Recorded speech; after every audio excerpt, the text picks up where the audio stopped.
ஸ்ரீமத் பகவத்கீதை அத்தியாயம் 9. பகவான் ஸ்ரீ கிருஷ்ணர் சொன்னது, எதை அறிந்து அசுபத்திலிருந்து விடுபடுவாயோ அனுபவத்தோடு கூடிய அந்த ஆழ்ந்த ஞானத்தை பொறாமைப்படாத உனக்கு நன்கு எடுத்து உரைக்கிறேன். இந்த ஞானம் வித்தைகளில் மேலானது, மேலான மறைபொருள், தூய்மை தருவதில் தலை சிறந்தது, கண்கூடாக உணர்வதற்கு கடினமானது, தர்மத்தோடு கூடியது, செய்வதற்கு மிக எளிது, அழிவற்றது.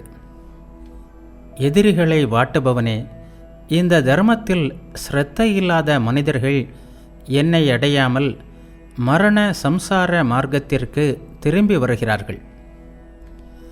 இந்திரியங்களுக்கு புலப்படாதவனாகிய என்னால் இவ்வுலகம் யாவும் வியாபிக்கப்பட்டிருக்கிறது. உயிர்கள் அனைத்தும் என் வசத்தில் இருக்கின்றன, ஆனால் நான் அவைகளின் வசத்தில் இல்லை. எப்பொழுதும் எங்கும் சஞ்சரிக்கின்ற பெருங்காற்று வானத்தில் நிலை பெற்றிருப்பது போன்று பஞ்சபூதங்கள் எல்லாம் என்னிடத்தில் இருக்கிறதென்று தெரிந்து கொள். குந்தியின் புதல்வா, எல்லா பூதங்களும் கல்ப முடிவில் என்னுடைய பிரகிருத்தியை அடைகின்றன. மறுபடியும் கல்பம் துவங்கும்போது அவைகளை நான் தோற்றுவிக்கிறேன். என்னுடைய பிரகிருத்தியை அருள் உடையதாக செய்து தன் வசமில்லாது பிரகிருத்தியின் வசத்தில் இருக்கின்ற இந்த முழு உயிர் வகைகளையும் திரும்ப திரும்ப நான் படைக்கிறேன். தனஞ்சயா, கர்மங்களில் பற்றற்றவனாக உதாசீனனை போன்று உட்கார்ந்திருப்பவனான என்னை அந்த பிரகிருத்தியின் கர்மங்கள் பந்தப்படுத்துவதில்லை. குந்தியின் மகனே, என்னால் கண்காணிக்கப்பெற்று பிரகிருத்தியானது அசையும் உயிரினங்களையும் அசையாத ஜடப்பொருட்களையும் சிருஷ்டிக்கிறது. இதன் காரணத்தினால் பிரபஞ்சமானது சுழல்கிறது. உயிர்களுக்கு ஈஸ்வரனான என்னுடைய மேலான இயல்பை அறியாத மூடர்கள் மானுட உடலை எடுத்துள்ள என்னை அவமதிக்கிறார்கள். வீண் ஆசை உடையவர்கள், பண்பாடற்ற செயல்களை செய்பவர்கள், கோணல் அறிவு உடையவர்கள், விவேகமில்லாதவர்கள், மோகமடைந்த இராட்சச அசுர இயல்பை அடைகிறார்கள். பார்த்தா, ஆனால் மகாத்மாக்கள் தெய்வீக இயல்பை அடைந்தவர்களாய், வேறு எதிலும் பற்று வைக்காதவர்களாய், உயிர்களுக்கு பிறப்பிடமும் அழியாதவனும் நான் என்று என்னை அறிந்து வழிபடுகிறார்கள். எப்பொழுதும் என்னை புகழ்பவராய், உறுதியான விரதத்தோடு முயல்பவராய், பக்தியுடன் நமஸ்கரிப்பவர்களாய் நித்திய யோகிகள் என்னை வணங்குகிறார்கள். சிலர் ஞான யஜ்ஞத்தால் ஒன்றாய், வேறாய், பலவாய் இத்தனை விதங்களில் என்னை வழிபடுகிறார்கள். நானே கிருது, நானே யஜ்ஞம், நானே ஸ்வதா, நானே ஔஷதம், நானே மந்திரம், நானே நெய், நானே அக்னி, நானே வேண்டுதல். யாகம் செய்ய மேலே கூறப்பட்ட அனைத்தும் தேவை. இவை அனைத்துமாக நானே ஆகியிருக்கிறேன் என்கிறார் பகவான். நானே இந்த ஜெகத்தின் தந்தை, தாய். நானே கர்மபலனை கொடுப்பவன். நானே இந்த ஜெகத்தின் பாட்டன். நானே அறியத்தக்கவன். நானே தூய்மை செய்பவன். நானே ஓங்காரம். நானே ரிக், யசூர், சாம, வேதம்.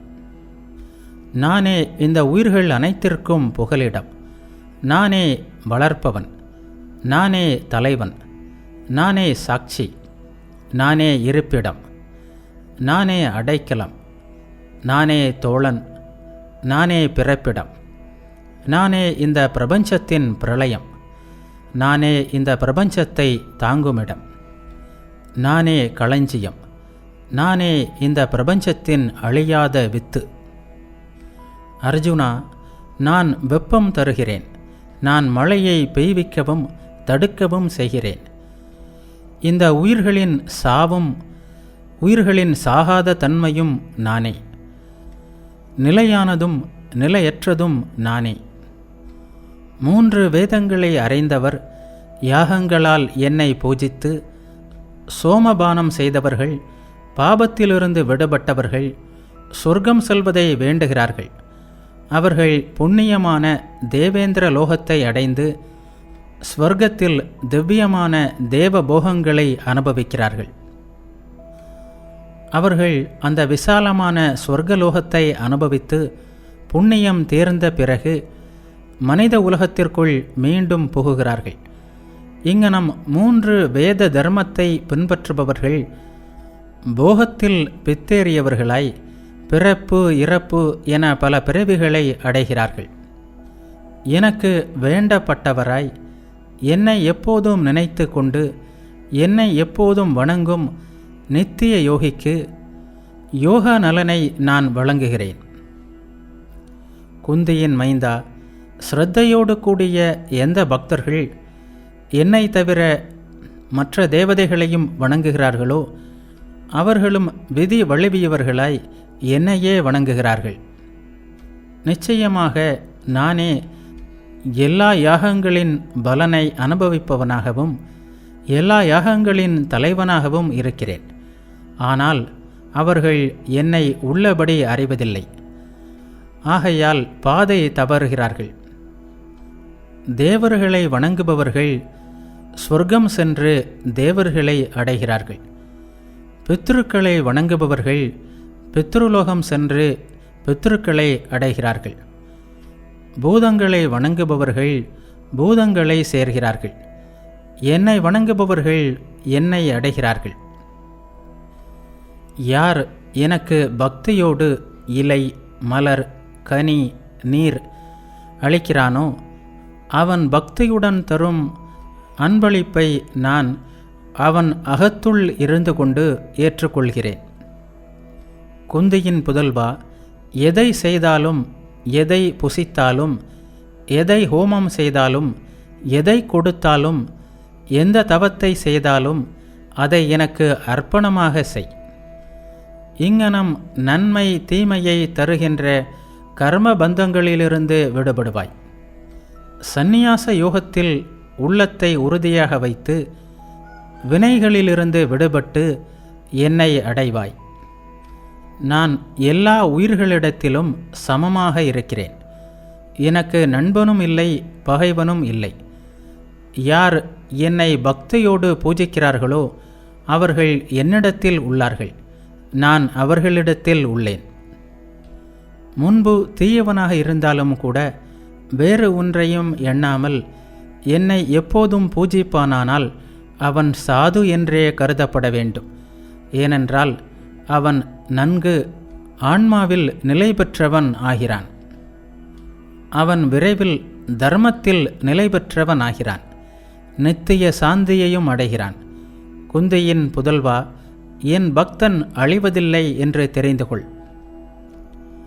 பார்த்தா, பெண்கள், வைசியர், சூத்திரர் ஆகியவரும் என்னை சார்ந்திருந்து என்னிடம் மனதை நிலைநிறுத்தி முடிவில் மேலான நிலையை அடைகிறார்கள்.